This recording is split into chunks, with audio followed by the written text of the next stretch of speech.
আচ্ছা তোমার প্রবলেমটা কি বলো তো? তুমি যাকে দেখো তাকেই সন্দেহ করো। তোমার কি মনে হয় কক্সবাজারের সব পুরুষরা আসছে আমাকে দেখার জন্য? আমি কি সবার কথা বলেছি নাকি? তুমি সবার কথাই বলছো। যেই ছেলে আমার দিকে তাকায় তুমি তাকেই সন্দেহ করো। তো সন্দেহ করব না তো কি করব? সব ছেলে তোমার দিকে তাকায় কেন? আমার দিকে তাকাবে না তো বুড়িদের দিকে তাকাবে? কই, আমার দিকে তো কোনো মেয়ে এভাবে তাকায় না। তোমার মতো লেবরার দিকে কোন দুঃখে মেয়েরা তাকাবে? এখানে কি সুন্দর ছেলের অভাব পড়ছে? তাকাও, দেখো এখানে সুন্দর ছেলের অভাব নাই। ও, তুমি তাহলে সুন্দর সুন্দর ছেলে দেখার জন্য এখানে আসছো? হ্যাঁ, আমি সুন্দর সুন্দর ছেলে দেখার জন্য আসছি আর তাদের সাথে প্রেম করতে আসছি। খুশি? তাহলে আমার ধারণাই ঠিক। তুমি এখানে আমার জন্য আসো নাই, আসছো তোমার এক্স বয়ফ্রেন্ডের জন্য। হ্যাঁ, তোমার ধারণাই ঠিক। ঠিক আছে?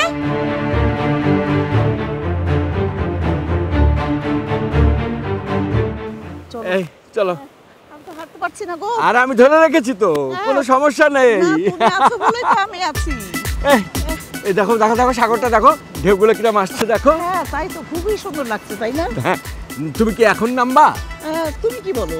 এখন নামলে না রোদ তো অনেক বেশি তপসান, তুমি কালো হয়ে যাবে রোদে। আমি তো এমনি কালো হয়ে যাচ্ছি।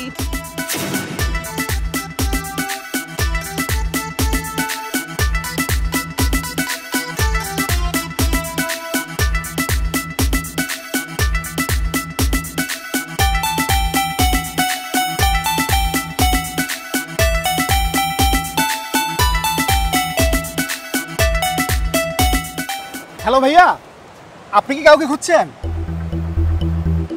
আপনি কি? আমি কেউ না, তবে আপনি চাইলে কিন্তু আমি আপনার ফ্রেন্ড হতে পারি। আমি কি আপনাকে বলছি যে আমার ফ্রেন্ড লাগবে? না, সেটা অবশ্যই আপনি বলেন না। তাহলে আপনি শুধু শুধু এখানে দাঁড়িয়ে আমার টাইম নষ্ট করতেছেন কেন? আসলে ভাইয়া, আপনাকে দেখে মনে হচ্ছে যে আপনি একটা বিপদের মধ্যে আছেন, তাই ভাবলাম আমি যদি আপনার কোনো হেল্প করতে পারি। আমার না আপনার হেল্প লাগবে না, জান তো যান, নিজের চরকায় গিয়ে তেল দেন। ওকে। উঠভর ওই থেকে যা আসে এইসব। এই যে ভাই, শোনেন শোনেন শোনেন, এদিকে আসেন। এই আপনি আমাকে হেল্প করতে চান কেন বলেন তো? একজন মানুষ আরেকজন মানুষকে তো হেল্প করতেই পারে, তাই না? আচ্ছা, আপনি কি রেশমাকে চিনেন? রেশমা? রেশমাটা কি? ও, রেশমাকে চিনেন না? না। আচ্ছা, রেশমাকে কি আমার চিনার কথা? আপনার চিনার কথা কি না? না, আপনার চিনার কথা না। আসলে আমি মনে করছিলাম, শুনেন, এই হেল্প করা দরকার তো আপনার। জান, এইদিকে অনেক মানুষ পাবেন হেল্প চাইতেছে, যে হেল্প চাওয়ার জন্য বসে আছে। জান জান জান জান জান, খোঁজেন খোঁজেন। আরে আমি যাচ্ছি, কি বলতে চাচ্ছিলেন সেটা তো বললেন না। কি অদ্ভুত।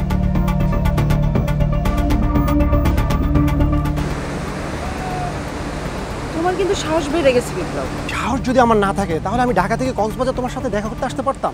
এটা একটু বেশি বাড়াবাড়ি হয়ে যাচ্ছে না? হাফিজ জানতে পারলে ব্যাপারটা কি ভালো হবে? আরে বাবা, হাফিজ হচ্ছে একটা বোকা, ও কখনোই আমাদের বিষয়টা বুঝতে পারবে না। শোনো, তোমাকে একটা মজার ঘটনা বলি। কিসের মজার ঘটনা? কিছুক্ষণ আগে হাফিজ যখন তোমাকে পাগলের মতো খোঁজ করছিল, তখন আমি ওর সামনে গিয়ে বললাম, ভাইয়া আমি কি আপনাকে কোনো হেল্প করতে পারি? তখন যদি তুমি ওর মুখটা দেখতা, ও মাই গড। শোনো বিপ্লব, হাফিজ কিন্তু খুব সন্দেহপ্রবণ একটা ছিল। ও যদি কোনোভাবে বুঝতে পারে তোমার আমার কিছু একটা আছে, ও কিন্তু আমার মাথাটা খেয়ে ফেলবে। আরে কিচ্ছু হবে না, তুমি জাস্ট ওকে দুইটা ধমক দিবা, দেখবা ও একদম চুপচাপ হয়ে গেছে। সবসময় ধমকে কাজ হয় না, বুঝতে পারছো? আরে বাবা, ধমকে যদি কাজ না হয় তাহলে ওকে হিপনোটাইজ করবা, কারণ তুমি যেটা বলবা ও সেটাই বিশ্বাস করবে। সবসময় বিশ্বাস করে না। করবে করবে, অবশ্যই বিশ্বাস করবে। তুমি আমাকে বিশ্বাস করো, তুমি যেটা বলবে ও সেটাই করবে। আমি যদি এখন বলি এটা সমুদ্র না নদী, ও কি এটা বিশ্বাস করবে? ও 100 বার এটা বিশ্বাস করবে যে এইটা সমুদ্র না, এটাই নদী। আচ্ছা শোনো, এইখানে এভাবে দাঁড়িয়ে কথা বলা একদম ঠিক হচ্ছে না। ওর চোখে পড়ে গেলে ঝামেলায় পড়ে যাবো। এর জন্য তুমি অন্যদিকে যাও। বাবু, তোমাকে না ছেড়ে যেতে ইচ্ছে করতেছে না। ঢং করো না তো, যাও এখন। কি করব, তুমি যেহেতু যেতে বলতেই আসছো তো যেতেই হবে, কিন্তু মন না যেতে চাচ্ছে না। এই শোনো, রাতে কিন্তু দেখা করবা। যাও তো এখন।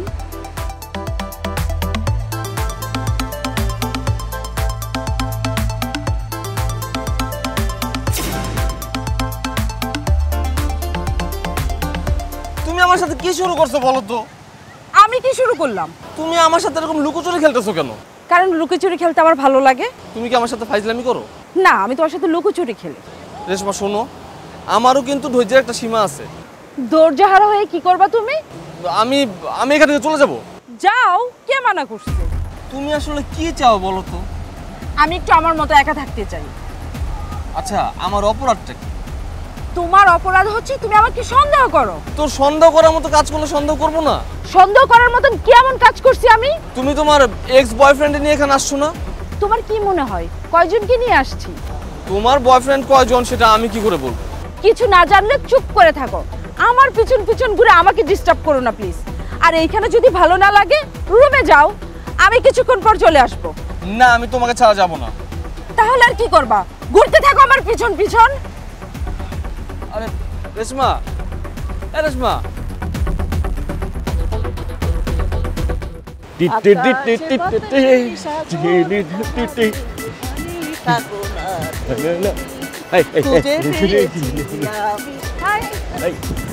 দুঃখিত বাবাজি, খেয়াল করতে পারি নাই। দেখাবার নাই তো? খেয়াল করেন নাই কেন? চোখ কি মাথার মধ্যে নিয়ে ঘুরেন নাকি? এই বয়সে দৌড়াদৌড়ি করতেছেন, লজ্জা শরম নাই আপনাদের? লজ্জার কথা কেন বলতেছেন বাবাজি? কিসের লজ্জার কথা? এই যে একজন একজনের হাত ধরে যে বিচের মতো দৌড়াদৌড়ি করতেছেন, এটা লজ্জার না? এইটা লজ্জার হবে কেন? 26 বছর আমরা স্বামী স্ত্রী বিবাহ করেছি, এই প্রথম সাগরে এসেছি। সাগরের পাড়ে আসার পরে মনের মধ্যে একটা উথাল পাথাল ফিলিং হয়েছে। এই যে আমার স্ত্রী আপনার কাছে সরি বলছে, আমিও সরি বলতেছি, তার হইয়া সরি বলতেছি। আমরা দুইজন সাগরের পাড়ে এসেছি, আমরা ইচ্ছা হইলে সাগরের পানিতে ঝাপাঝাপি করুম, গড়াগড়ি পারুম, উস্তাল খামু, তাতে আপনার সমস্যাটা কি বলেন তো দেখি? সত্যি কথাই তো। I am sorry. আসলে আমি ভাবছিলাম যে আপনারা স্বামী স্ত্রী নন, মানে আপনারা পরকীয়া করতেছেন। আচ্ছা, এইরকম ভাবনা আপনার মাথার মধ্যে আসলো কেন সেইটা আমাকে ক্লিয়ার করেন তো। না মানে আমার স্ত্রী কখনো কোনোদিন এইভাবে আমার হাত ধরে হাঁটেনি তো, তাই। সে কেন আপনার হাত ধরে হাঁটে না বাবাজি? আসলে আমার ওয়াইফের বয়ফ্রেন্ড আছে, ওই বয়ফ্রেন্ডকে এখানেও নিয়ে আসছে, মানে ও পরকীয়া করে। তাই যখনই কোনো কাপলকে আমি এভাবে হাতে হাত ধরে হাঁটতে দেখি, আমার কাছে মনে হয় যে তারাও পরকীয়া করতেছে। এইটা তো একটা বিরাট সমস্যা জনাব। আপনি এই রকম পরিবার নিয়ে সংসার করবেন সেটা তো ঠিক না। আপনি বরং এক কাজ করেন, তাকে ডিভোর্স দিয়ে দেন। হ্যাঁ, না, ডিভোর্স দেওয়া সম্ভব না। কেন পারবেন না? কেন বলেন? কারণ আছে। কি কারণ সেটাই তো জানতে চাইতেছি। সেটা আপনাদের বলবো কেন? হ্যাঁ হ্যাঁ। এই শোনো এই ইলবর মিয়া, হ্যাঁ, পোলার তো ভালোই মনে হয়, মনে অনেক কষ্ট। এক কাজ করি, আমরা একটু আরে ফলো করে দেখি ব্যাপারটা কি। ওই মাইয়াটাকে একটু খোঁজটাকে নিতে হইব। আচ্ছা হ্যাঁ, আমি তোমারে কই, বলো। আমরা আইছি সাগরে হ্যাঁ। বেড়াইতে, আনন্দ ফুর্তি করতে, তা না এর ভিতরে আরেকজনের প্রবলেমের মধ্যে আমাদের যাওয়ানোর দরকার নাই। আরে তুমি তো বুঝতেছো না ব্যাপারটা। এই পোলাটার মতো যদি আজকে আমার ব্যাপারটা পোলা থাকতো তাহলে এত বড়ই হইতো। আর আমাকে পোলা যদি কোনো মানে এই সমস্যায় পড়তো, তা আমরা কি হাত পা গুটায় বসে থাকতে পারতাম বলো? না, তুমি একটা পাগল। হ্যাঁ, আমি পাগল হইলেই পাগল। মানে চলো যাই খোঁজটা নেই যে সমস্যাটা কি। চলো চলো।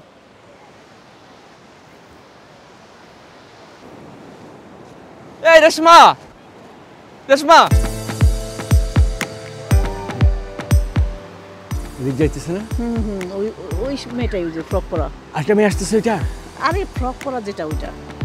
তুমি এখানে কি করছো? আমি এদিকে সব জায়গায় তোমাকে খুঁজতেছি। আমি কি বলছি আমাকে খোঁজার জন্য? না ঠিক আছে, আচ্ছা চলো না একটু রুমে যাই, ফ্রেশ ট্রেশ হয়ে আবার আসবো না? ওই মেয়েটা হ্যাঁ হ্যাঁ হ্যাঁ, কিন্তু ওদের বুঝতে দেওয়া যাবে না যে আমরা ওরা ফলো করতেছি। একেবারে ঠিক আছে, ঠিক আছে, চল চলো। চলো।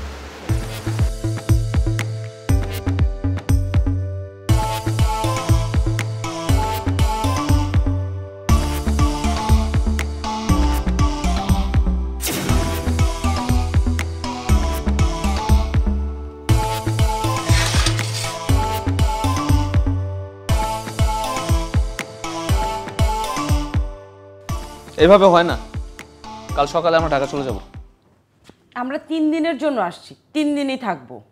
তোমার যা ইচ্ছে তাই করবে, যা ইচ্ছে তাই বলবে, সবকিছু আমি মেনে নেব? কি বলছি আমি? কি করছি? তুমি জানো না? আমি নিজে জানলে কি তোমাকে জিজ্ঞেস করি? তুমি আমাকে ফাঁকি দিয়ে তোমার বয়ফ্রেন্ডের সাথে ঘুরছো, টেক্সট করছো। কি আমার বয়ফ্রেন্ড? তা আমি কি জানি? জানো না তো আমার নামে মিথ্যে কথা কেন বলছো? তোমার নামে আমি কেন মিথ্যে কথা বলবো? তোমার বাবা বিয়ের আগে আমাকে বলেছিল তোমার সাথে অনেক ছেলে সম্পর্ক আছে, সেসব ছেলেরা এখনো তোমার পিছনে পিছনে ঘুরে, আর তুমিও তাদেরকে সময় দাও। তোমার বাবা আমাকে বলেছিল স্বামী হিসেবে আমার দায়িত্ব হচ্ছে ওইসব ছেলেদের কাছ থেকে তোমাকে দূরে রাখা। তাকে আমি সেই ওয়াদা করেছিলাম, তার জন্য আমি এসব কিছু করছি। আমার বাবা মরে গিয়ে বেঁচে গেছে, নয়তো তাকে যে আমি কি করতাম। সে নিজে তো একটা পাগল, তুমি আরেকটা পাগল, এক পাগল জুটাইছে আরেক পাগল। ছি, তোমার মৃত বাবা সম্পর্কে এভাবে কথা বলতে তোমার একটু খারাপ লাগছে না? আমি তো বলতে চাই নাই, তুমি বলতে বাধ্য করছো। আমি কিভাবে বলতে বাধ্য করলাম? তুমি যদি আমাকে আমার মতো থাকতে দিতা কোনো সমস্যাই হতো না। আচ্ছা তুমি আমাকে কেন বিয়ে করলা বলো তো? আমি তো তোমাকে বিয়ে করতে চাই নাই। এখন আমার মনে হচ্ছে তোমাকে বিয়ে করাটা আমার জীবনের সবচেয়ে বড় ভুল হয়েছে। তোমার বাবার অনুরোধ না রেখে যদি তোমাকে আমি বিয়ে না করতাম তাহলে আমার জীবনটা এরকম হতো না। তোমার বাবার অনুরোধ রেখে আমি এখন পস্তাচ্ছি। আমার এখন আর কোনো কথা বলতে ইচ্ছা করছে না, যা বলো আগামীকাল বলবো। ঘুমাবো এখন আমি। ঘুমাও, কে ধরে রাখছে?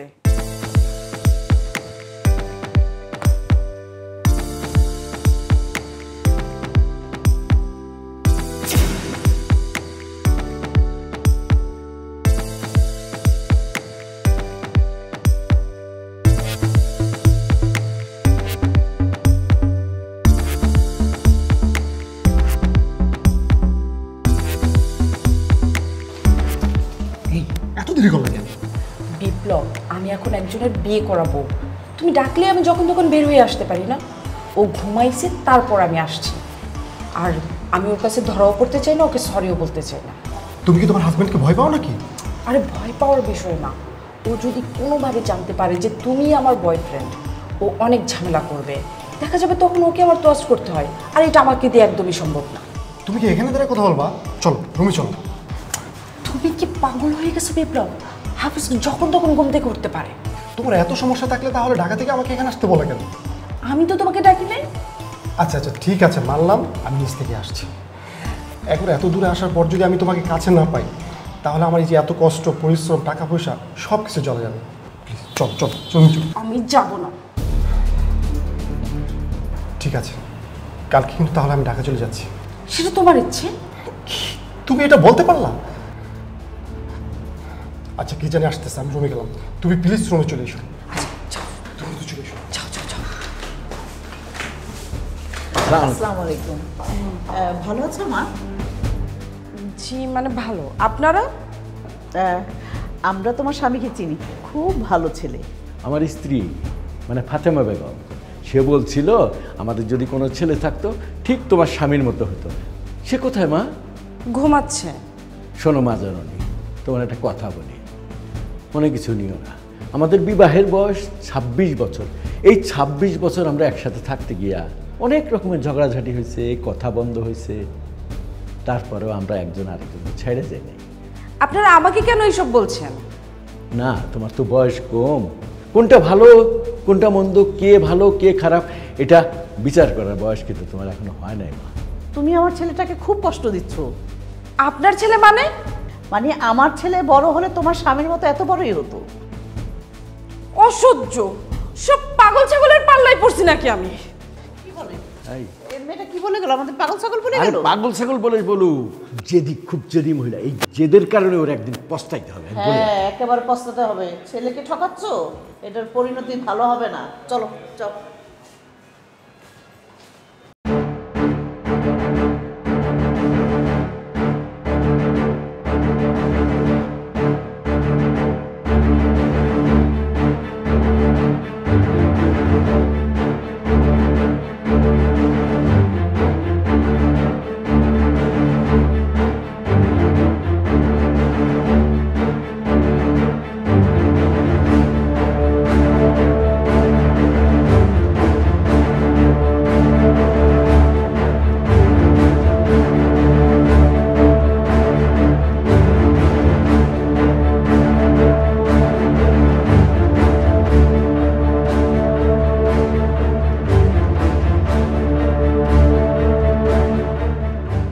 আর পোলাটা একটু বেশিই ভালো।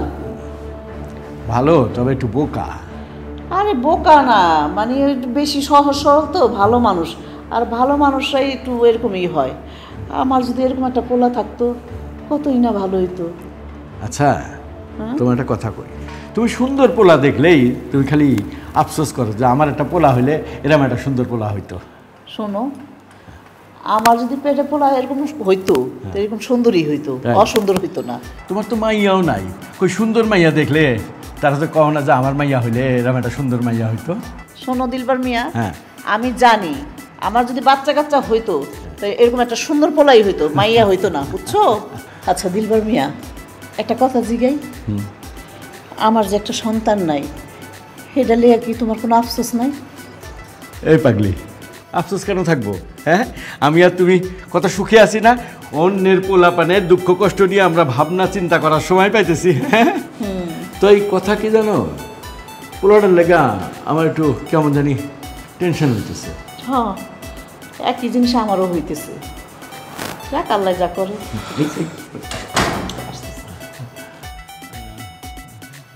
আরে আঙ্কেল আন্টি, আপনারা এখানে? ও, আপনারা কি এই হোটেলে আছেন নাকি? ও আচ্ছা, ভালোই হয়েছে, দেখেন আবার দেখা হয়ে গেল। তা কি ব্যাপার, এত রাতে আপনারা এখানে দাঁড়িয়ে আছেন? ঘুম আসছে না নাকি? বাবা রে, আমরা বুড়াবুড়ি মানুষ, ঘুমের কোনো ঠাই ঠিকানা আছে? তা তুমি তো বাবা ইয়াং ছেলে, তোমার তো ঘুমানোর কথা, এখন তুমি বাইরে হাঁটাহাঁটি করতেছো কেন? না আঙ্কেল, ওই ঘুমাচ্ছিলাম, হঠাৎ করে একটু ঘুম ভেঙে গেল আর কি। আচ্ছা বাজান, একটা কথা জিগাই, কিছু মনে করবা না তো? না আন্টি, কিছু মনে করবো কেন, বলুন না। তোমার যে বউ, আসলে ওরে নিয়ে যে তুমি এত চিন্তা ভাবনা করতেছো, এত কিছু করতেছো, এটা কিন্তু তোমার জন্য ক্ষতিকর। তুমি এক কাজ করো না, এই বউ দিয়ে তুমি শান্তি পাইবা না, ওরে তুমি একটা সাইড করে দাও। একটা সিদ্ধান্ত নিয়ে। হ্যাঁ হ্যাঁ। আন্টি, আপনি আসলে কি বলতে চাচ্ছেন আমি বুঝতে পেরেছি, কিন্তু আমি একজনের কাছে ওয়াদা করেছি, এই ওয়াদা আমি ভাঙতে পারবো না।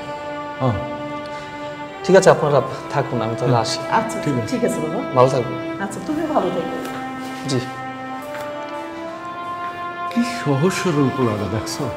হ্যাঁ, ওয়াদা রক্ষার জন্যে সব কিছু যাই না শূন্য বুঝাও, কষ্টটা বুকের মধ্যে চেপে রাখছো। আল্লাহ ভালো করুক, পোলাটা ভালো, সহজ সরল পোলা। চলো আমরা আমাদের দিকে যাই। চলো।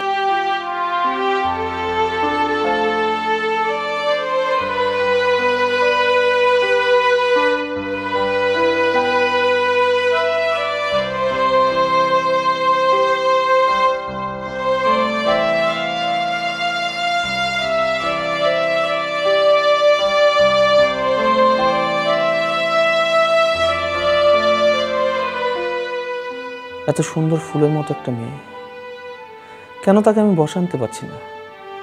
কিসের অভাব আমার? আমি কি দেখতে অসুন্দর? আমার কি টাকা পয়সা নেই? আমি কি ভালো চাকরি করি না? তবে কি আমার আচরণের সমস্যা? আমি কি গোয়ার টাইপের, গাধা প্রকৃতির?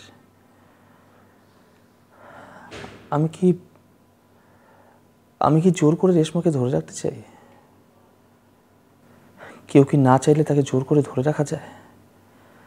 তাহলে আমার শ্বশুর আব্বা কেন এই বিষয়টা বুঝলো না? কেন তিনি আমাকে জোর করে ধরে তার মেয়েকে বিয়ে করতে বলল? কেন তিনি আমাকে একটা নেশার মধ্যে ফেলে দিয়ে গেলেন? আমি যখন তোমাকে সত্যিই ভালোবাসি রেশমা, তোমাকে আমি কোনোভাবে ছাড়তে পারছি না। এই, তুমি এইভাবে কি করতেছিলা? কি দেখতেছিলা এইভাবে? কিছুই না, আমি কেন কোনো কিছু দেখবো? আর শোনো, আমি তোমার স্বামী, আমি যদি তোমার কোনো কিছু দেখিও সে অধিকার আমার আছে। না, আমার অনুমতি ছাড়া তুমি কিছুই দেখতে পারো না। সরি বলো। সরি কেন বলবো? আমি কোনো কিছু দেখছিলাম না। তুমি সরি বলবা, নয়তো লোকজন ডেকে আমি সিন ক্রিয়েট করব। সরি বলো। আচ্ছা ঠিক আছে, সরি।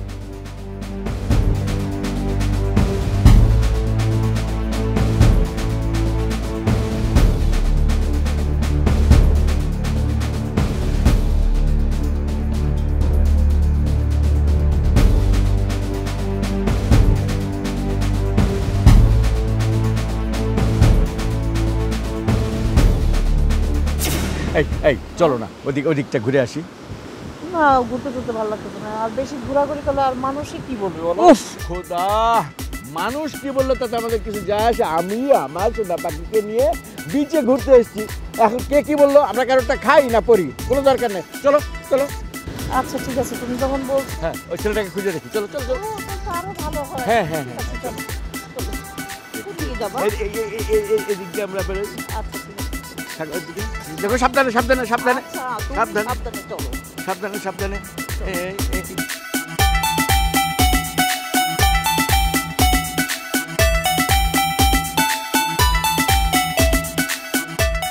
বলো কি বলবা? এত তাড়াহুড়ো করা কি আছে, বলি আসতে ধীরে। তোমার মতো ডিমে তালে চলা আমার পোষায় না, বুঝছো? কি বলবা তাড়াতাড়ি বলো। কেন, তোমার জন্য কি কেউ ওয়েট করছে? ফালতু কথা বলবা না, কি বলবা বলো, না হলে আমি গেলাম। তোমার কি মনে হয় আমি তোমাকে আটকে রেখেছি? মনে হওয়ার কি আছে, তুমি তো আমাকে আটকেই রাখছো। কি বলবা পরিষ্কার করে বলো। তুমি যদি চাও আমি তোমাকে ছেড়ে দিতে পারি। কি বললা তুমি? যা বলেছি তা শুনেছ, তুমি আমার কাছ থেকে ফ্রি। বাবার সময় নাও, দুদিন ভাবো, ভেবে আমাকে জানাও। তোমার যে বয়ফ্রেন্ড তার সাথে দরকার হলে কথা বলো। তুমি সত্যি আমাকে ফ্রি করে দিবা? বললাম তো, সম্পর্ক তো আর জোর করে টিকিয়ে রাখা যায় না। যদিও যদিও কি? আমি কখনোই চাইনি তোমাকে কথাটা বলতে, কারণ তোমার বাবা আমাকে বিশেষভাবে পছন্দ করতেন, সে কারণে আমাদের বিয়েটা। তোমার বাবা আমাকে বলেছিলেন যেন আমি কোনোদিন তোমাকে না ছাড়ি, আমাকে ওয়াদা করিয়েছিলেন। আমি আসলে এই কথাগুলো চিন্তা করেই না এতদিন চুপ করেছিলাম। এটা আমার ভুল ছিল। আসলে সম্পর্ক কখনোই জোর করে টিকিয়ে রাখা যায় না। তাই আমি আজ তোমাকে বলছি, তুমি আমার কাছ থেকে ফ্রি। তুমি চাইলে আমার কাছ থেকে দূরে চলে যেতে পারো। হঠাৎ তোমার মাথায় এই চিন্তা কেন আসলো? কারণ তুমি আমাকে মিথ্যে বলেছো। কি মিথ্যে বলছি? তুমি আমাকে বলেছিলে যে তোমার বয়ফ্রেন্ড এখানে আসেনি, কিন্তু সে এসেছে। তুমি তার সাথে মিট করেছো। তুমি তাকে দেখছো? আমি দেখেছি তোমরা দুজন কথা বলছিলে আর যা যা করছিলে। জানো, আমার প্রচণ্ড রাগ হয়েছিল, অনেক কষ্টে আমি নিজেকে শান্ত রেখেছিলাম। তুমি তাহলে বোকা না।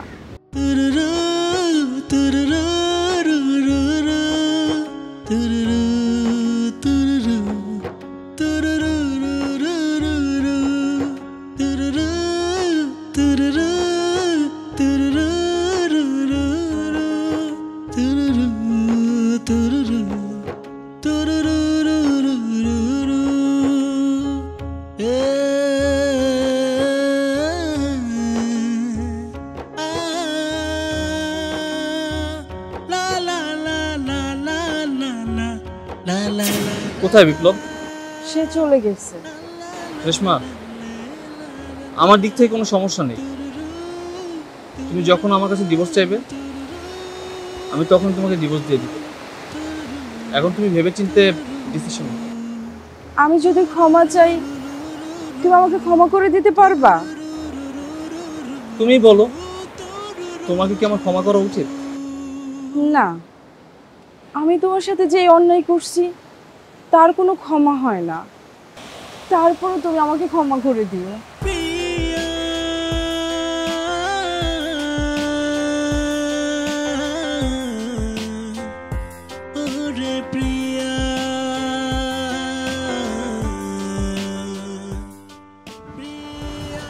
কোথায় যাচ্ছ তুমি? মরতে? আমি তো সাঁতার জানি না, সমুদ্রে ডুবে মরতে আমার সুবিধা হবে। ছাড়ো আমাকে। রেশমা, মৃত্যু কি কোনো সমস্যার সমাধান? তাহলে আমি কি করব? আগে ঢাকায় চলো, ঢাকায় গিয়ে তুমি সাঁতার শিখবে, আমি সব ব্যবস্থা করে দেবো। মানে হচ্ছে তোমাকে আমি সমুদ্রের পানিতে ডুবে মরতে দেবো না। আমি তোমার সাথে আছি রেশমা, যদি তুমি আমার সাথে থাকো। তুমি সত্যি বলছো? তুমি আমাকে ক্ষমা করে দিছো? ক্ষমা না করে কোনো উপায় আছে? কেন? কারণ তোমার বাবার কাছে আমি ওয়াদা করেছিলাম কোনোদিন তোমার হাত ছাড়বো না। উনি এতটাই ভালো মানুষ ছিলেন যে ওনার কাছে করা ওয়াদা আমি ভাঙতে পারবো না। আমি সারা জীবন আমার বাবাকে ভুল বুঝছি। তুমি তো জীবনে কাউকে কোনোদিন সরি বলোনি, অন্তত একবার বাবাকে সরি বলে দেখো। তুমি ঠিক বলছো, আমি কখনো কাউকে সরি বলি নাই। আমি ভাবতাম আমি যাই করি আমি ঠিক করি, আমি কখনো ভুল করি না, কিন্তু আজ আমি বুঝতে পারছি আমি কত বড় ভুল করছি। এখন তাহলে বলো। সরি বাবা, আমাকে তুমি ক্ষমা করে দিও। তোমাকে সরি বলার আগে একটা কথা বলতে চাই, তুমি সত্যিই খুব ভালো মানুষ। তোমার বাবার মতো? হ্যাঁ, বাবার মতো।